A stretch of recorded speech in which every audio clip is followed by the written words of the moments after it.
Hello guys, welcome to my YouTube channel. My name is Arun, and in this session we are going to discuss about the C# switches.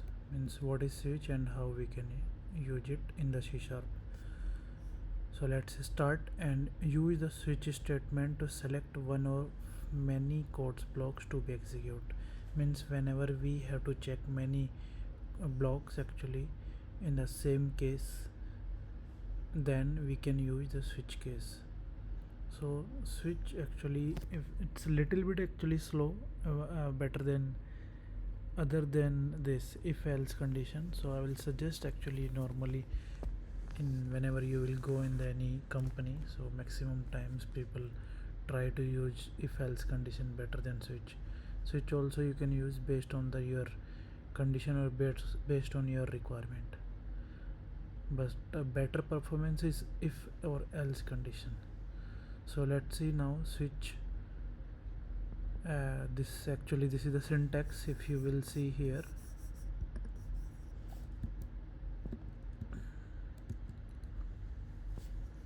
switch expression we have to write, then case 1, then you have to use break keyword.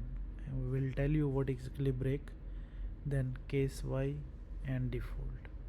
This is the syntax of switch case. So this is how it works actually. The switch expression is evaluated once.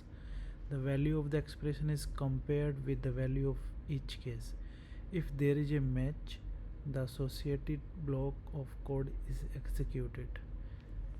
The break and default keyword will be described later in this chapter. And the example below, let's actually take one example in the next slide. So you will see here I have taken one integer data type int day equal to 6, and then I'm checking switch day, and case I'm trying to check case 1, 2, 3, 4, 5 or 6 or 7. So let's execute this code on the Visual Studio. So I have taken here same, so let's see what it will print, and we'll try to debug. Make sure you are going to debugging, at least you know where is the code is going to execute. So let's press F10. You will see here which block. So directly it's pointing to 6 because day equal to 6, so it will print Saturday.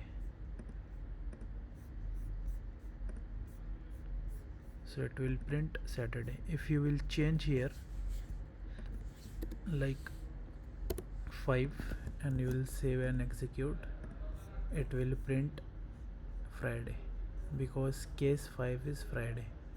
So this is how work actually. In the next slide,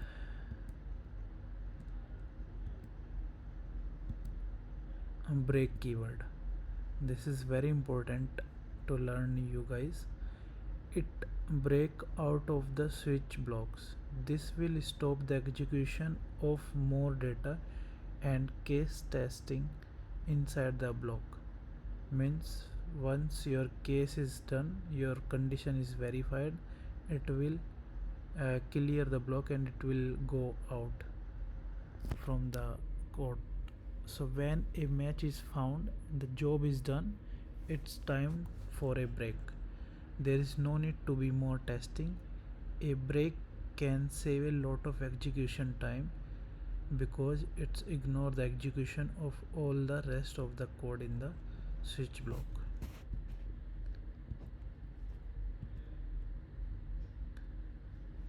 Default keyword.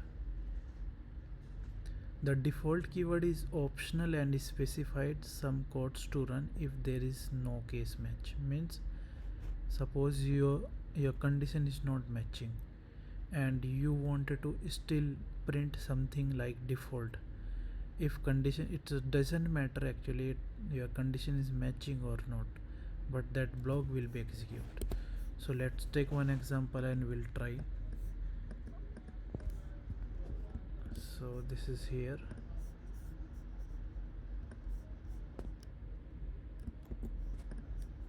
So if you will see, I have taken here one data type, that day. Now I have taken 4, but I don't have any case.